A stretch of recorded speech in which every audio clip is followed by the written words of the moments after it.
Hello दोस्तों, क्या हम ईसीजी और इकोकार्डियोग्राफी को नलियों के ब्लॉकेजेस डायग्नोज करने के लिए प्रयोग कर सकते हैं? आज इस बारे में बात करेंगे क्योंकि नलियों के ब्लॉकेजेस के बारे में अक्सर लोगों को लगता है कि ईसीजी नॉर्मल आ गया, इको नॉर्मल आ गया, अब बस सब ठीक है, अब कोई दिक्कत नहीं आनी चाहिए। लेकिन इस मामले में काफ़ी फैलेसीज है, काफ़ी इश्यूज है। एक्चुअल रियलिटी क्या है, क्या मिसकंसेप्शन है, ये सारी चीज़ों पर आज हम बात करेंगे ताकि ओवरऑल एक अंडरस्टैंडिंग बन पाए।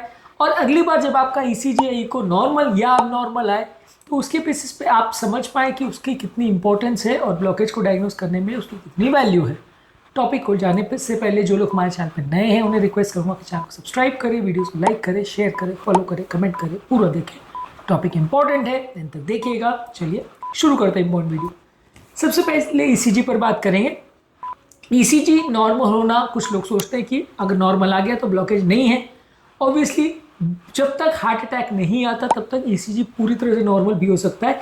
ईसीजी बेसिकली ब्लॉकेज की वजह से जो हार्ट अटैक आता है या हार्ट फेलियर होता है या हार्ट डायलेट होता है या वैल्व का प्रॉब्लम अगर होता है उसके चेंजेस को दिखा सकता है। डायरेक्टली ब्लॉकेज को, इवन 90-95% का भी ब्लॉकेज है, जब तक वो हार्ट का टिश्यू डैमेज नहीं करता तब तक वो ईसीजी पे पिकअप नहीं होगा। ईसीजी पूरी तरह से नॉर्मल आ सकता है, ये जानना और समझना जरूरी है। ब्लॉकेज का मार्कर वो नहीं है, इसलिए अगर नॉर्मल ईसीजी आ गया तो ब्लॉकेज नहीं है, ये सोचना पूरी तरह से गलत है। इसके अलावा कुछ लोग को ऐसा लगता है कि अगर किसी व्यक्ति को अगर ईसीजी में कोई चेंजेस आ रहे हैं, जैसे एसटी सेगमेंट डिप्रेशन आ रहा है या टी वेव इन्वर्जन आ रहा है, तो वो ब्लॉकेज की कितनी सिवियरिटी है एग्जैक्टली उसके हिसाब से है। अगर 90% है तो इतना मिलेगा, 95 है तो इतना मिलेगा, 70 है तो इतना मिलेगा। पर ऐसा नहीं है। ईसीजी में चेंजेस बहुत सारे पैटर्न्स पर डिपेंड करते हैं, बहुत सारे फैक्टर्स पर डिपेंड करते हैं।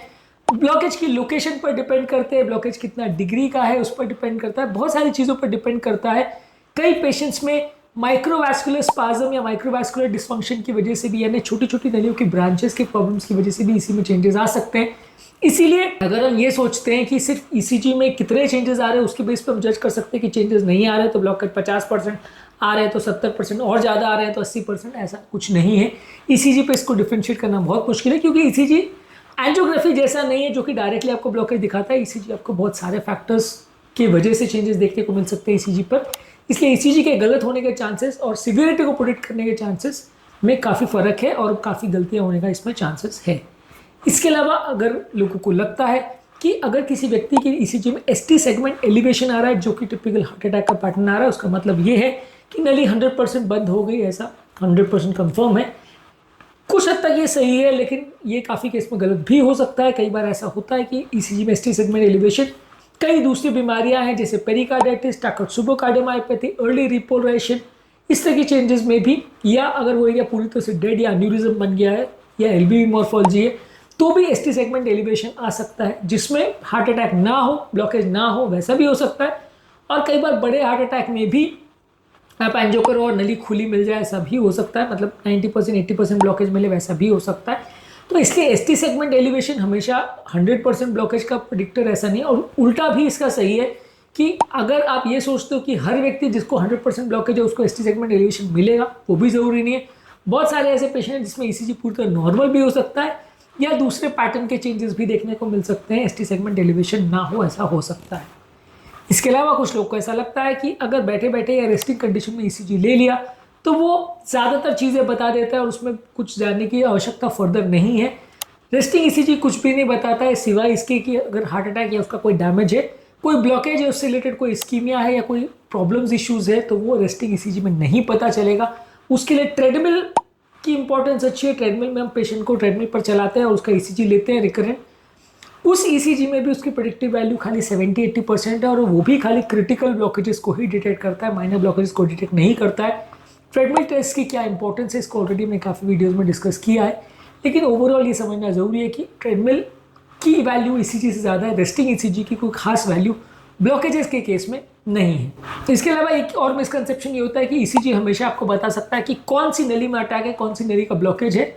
बड़े हार्ट अटैक यानी एसटी एलिवेशन वाले हार्ट अटैक में ईसीजी में आपको कुछ लोकलाइजेशन मिलती है कि कौन से एरिया का हार्ट अटैक है, पर अदरवाइज बाकी ज़्यादातर तरह के हार्ट अटैक्स में जहां अनस्टेबल एंजाइना है या नॉन एसटी एलिवेशन एमआई है, वहाँ ईसीजी के बेस पर कौन सी नली का ब्लॉकेज है वो डिस्कस करना मुश्किल है। कई बार उसमें गलतियाँ होती है और उसके बेसिस पर जज कर पाना कि पेशेंट को कौन सी नली का ट्रीटमेंट लगेगा या कौन सी नली में प्रॉब्लम है, वो बिल्कुल मुश्किल है, एंजियो पे ही उसका डिसीजन होता है। और एंजियो और ईसीजी को साथ में कोरिलेट करके आप जज कर सकते हो कि किसमें कितना जल्दी ट्रीटमेंट की आवश्यकता है, पर आइसोलेटेड ईसीजी आपको सब कुछ बता देगा, ऐसा सोचना मुश्किल है। अब बात करेंगे इको की फैलेसीज पर। इको में भी ज़्यादातर यही इश्यूज आते हैं। इको भी डायरेक्टली आपको ब्लॉकेजेस के बारे में कुछ खास नहीं बताता है। इको भी ब्लॉकेजेस से रिलेटेड, वाल्व का डैमेज हो जाए, टिश्यू डैमेज हो जाए, हार्ट का पंपिंग बिगड़ जाए, हार्ट फेलियर हो जाए तो दिखाएगा। डायरेक्टली ब्लॉकेजेस को जज नहीं कर सकता इको। इसके अलावा कुछ लोग को ऐसा लगता है कि अगर इको नॉर्मल आ गया तो इसका मतलब कोई ब्लॉकेजेस नहीं है, ये भी पूरी तरह से गलत है। इको नॉर्मल होने के बावजूद भी ब्लॉकेजेस हो सकते हैं। इवन 90-95% केसेस ब्लॉकेज में भी इको पूरी तरह से नॉर्मल, और काफ़ी केसेस में अगर कोलैटरल्स अच्छे हो तो इवन 100% ब्लॉकेज भी अगर नली में है तो भी इको पूरी तरह से नॉर्मल हो सकता है। इसलिए नॉर्मल इको कहीं से कहीं तक रूल आउट नहीं करता है कि व्यक्ति को ब्लॉकेज है या नहीं। स्ट्रेस इको लगभग ट्रेडमिल जैसा ही है। स्ट्रेस इको हमेशा ब्लॉकेज डिटेक्ट करता है ऐसा जरूरी नहीं है। स्ट्रेस इको का प्रेडिक्टिव वैल्यू ट्रेडमिल के आसपास या उससे 5-10% बेटर रहता है। इसमें ब्लॉकेजेस को डिटेक्ट करने के चांसेस 70-80% है। 20% केस में इसमें भी गलती हो सकती है। इसके अलावा अगर किसी व्यक्ति को अगर हार्ट फेलियर है तो इको में आपको हार्ट फेलियर दिखेगा, पर हर व्यक्ति जिसको इको में हार्ट फेलियर दिख रहा है सबको ब्लॉकेजेस मिलेंगे ऐसा जरूरी नहीं है। उसको कंफर्मेशन के लिए भी एंजियो करना पड़ेगा। फाइनली ईसीजी इको में आपको कुछ हद तक इंफॉर्मेशन मिल जाएगी, थोड़ा बहुत मदद मिल जाएगी, लेकिन एंजियो के बदले ये है ऐसा नहीं है। एंजियो की अपनी इंपॉर्टेंस है और एग्जैक्टली कितना ब्लॉकेज है, क्या करने की आवश्यकता है, ये डिसीजन एंजियो पे ही होगा। ईसीजी को में आपको कुछ इंफॉर्मेशन मिल जाएगी जिसको आप कोरिलेट करके ब्लॉकेजेस की सिविरिटी को असेस कर सकते हैं, लेकिन एग्जैक्टली कितना ब्लॉकेज है क्या है वो देखने के लिए एंजियो ही करना आवश्यक है। इसके अलावा एक और चीज़ समझने की आवश्यकता है कि ईसीजी में खासकर कई हार्ट की बीमारियां ना भी हो तो भी चेंजेस देखने को मिल सकते हैं। कई बार हार्ट की कोई बीमारी नहीं हो फिर भी ईसीजी नॉर्मल हो सकता है। कई बार कई ऐसी बीमारियां हैं जैसे पेट में दर्द हो रहा है, पैनक्रेटाइटिस हो रहा है या बॉडी में इन्फ्लेमेशन है, उसकी वजह से भी कई बार कुछ चेंजेस आ सकते हैं। हालांकि टिपिकल हार्ट अटैक का पैटर्न नहीं आएगा, लेकिन कुछ हद तक चेंजेस आ सकते हैं। बॉडी के कई इलेक्ट्रोलाइट्स एब्नॉर्मलिटीज़ है जिसमें ईसीजी में चेंजेस आ सकते हैं। तो ये सारे कारण ऐसे हैं जिसकी वजह से कन्फ्यूजन क्रिएट हो सकता है। इसलिए फाइनल डिसीजन के लिए आपको सारी चीज़ों को साथ में देखना पड़ता है, including ECG, including echo, including troponin test, including आपका एंजियोग्राफी। ये सारी चीज़ों को आपको साथ में कंबाइन करना पड़ता है तो फाइनल डायग्नोसिस बनती है और उसके बेसिस पे ट्रीटमेंट करना पड़ता है।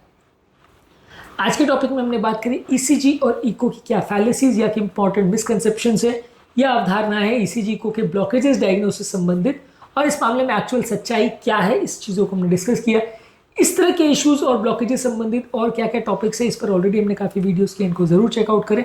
और ईसीजी इको में एक्चुअल में क्या क्या पता चलता है, कौन कौन सी बीमारी में क्या प्रेडिक्टिव वैल्यूज़ है, ये सारे अलग अलग वीडियोज़ में हमने डिस्कस किया, इनको जरूर चेकआउट करें। टॉपिक एंड करने से पहले जो लोग हमारे चैनल पर नए हैं उन्हें रिक्वेस्ट करूँगा कि चैनल को सब्सक्राइब करें, वीडियो को लाइक करें, शेयर करें, फॉलो करें, कमेंट करें, पूरा देखें ताकि हमें चैनल को कंटिन्यू करने के लिए मोटिवेशन मिलती रहे।